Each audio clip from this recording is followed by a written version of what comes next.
Just days ago, it was a peaceful island paradise. But now Hainan Island has become the epicenter of one of the most violent storms in recent memory, a devastating Category 12 super typhoon. Howling winds up to 180 kilometers per hour has slammed into China's southernmost province. The skies turned black, the sea began to roar, and within minutes, the nightmare began.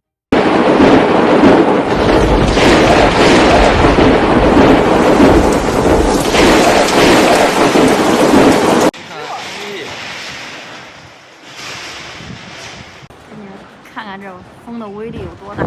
好家伙，哦！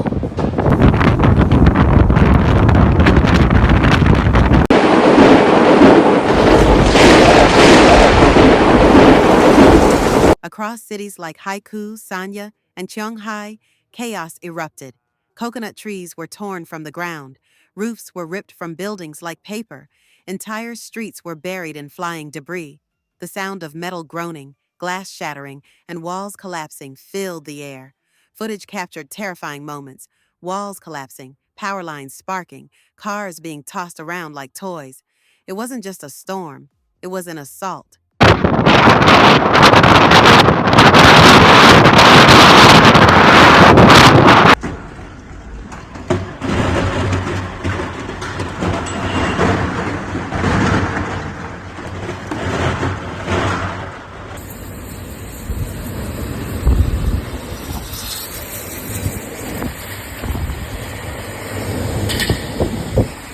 As the wind howled, the rain turned relentless.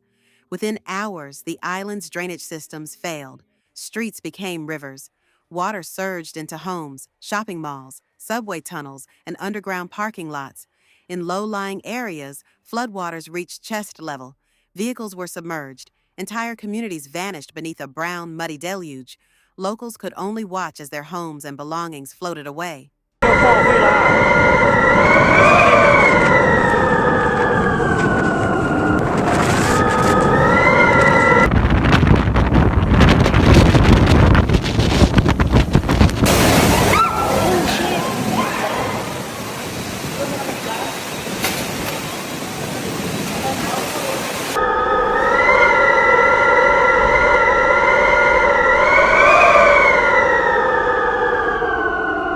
'Panic spread like wildfire. Over 300,000 residents, families, children, the elderly, were suddenly thrust into survival mode.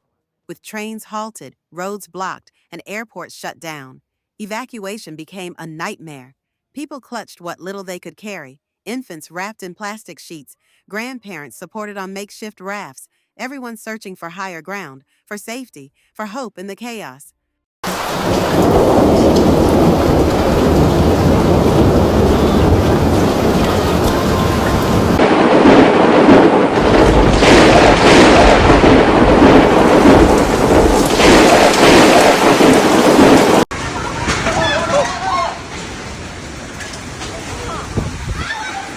我操！这个他妈完全站都站不稳，车来了！我操！ The infrastructure of Hainan Island collapsed. The entire island-wide railway network, including the high-speed loop, came to a grinding halt. No trains, no buses, no planes. Airports were paralyzed. More than 200 flights were grounded. Travelers were stranded inside terminals, sleeping on the floor, with no idea when they'd be able to leave. The island had been cut off from the world.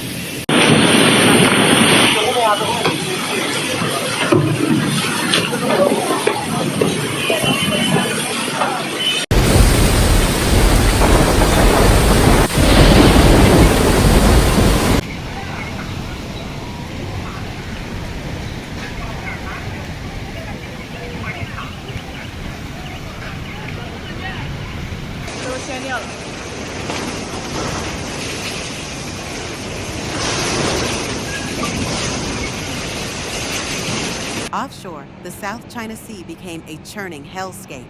Waves surged to 10 meters.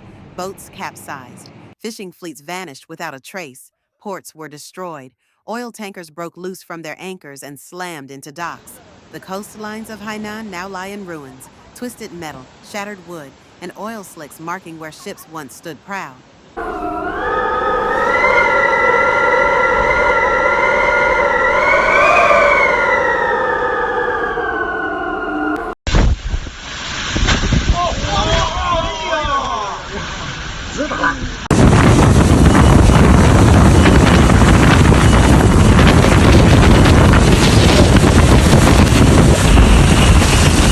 In the eye of this catastrophe, heroes emerged. Firefighters, soldiers, rescue workers, volunteers, all braved torrential rain and battering winds to rescue the trapped and evacuate the stranded. Helicopters dropped supplies to isolated villages. Boats navigated through submerged streets to reach the elderly. Emergency shelters overflowed as people packed together, drenched and terrified. And yet, rescue efforts continued, nonstop, around the clock.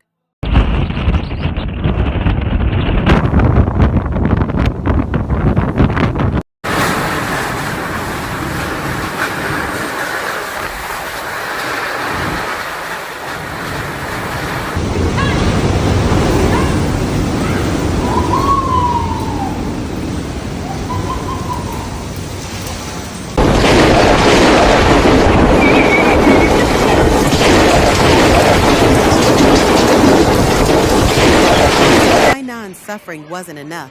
The storm expanded its reach. The neighboring provinces of Guangdong and Guangxi are now under siege. Fierce winds have toppled trees and power lines. Entire towns are facing blackouts.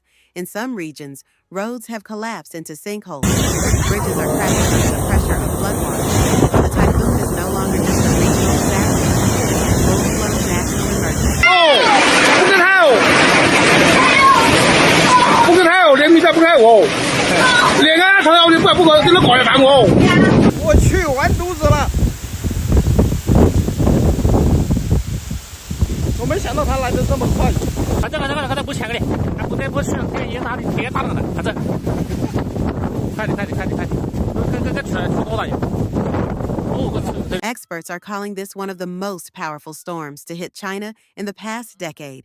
Satellite imagery shows the typhoon's spiral stretching across the South China Sea, wider than some countries. Meteorologists warn the worst may still not be over. More rain is expected. Flood risks are rising, and the full scale of damage may not be known for weeks. 死咯，梗係冇走落來。 Hainan Island now stands broken, but the storm has only just begun to raise questions that may take years to answer.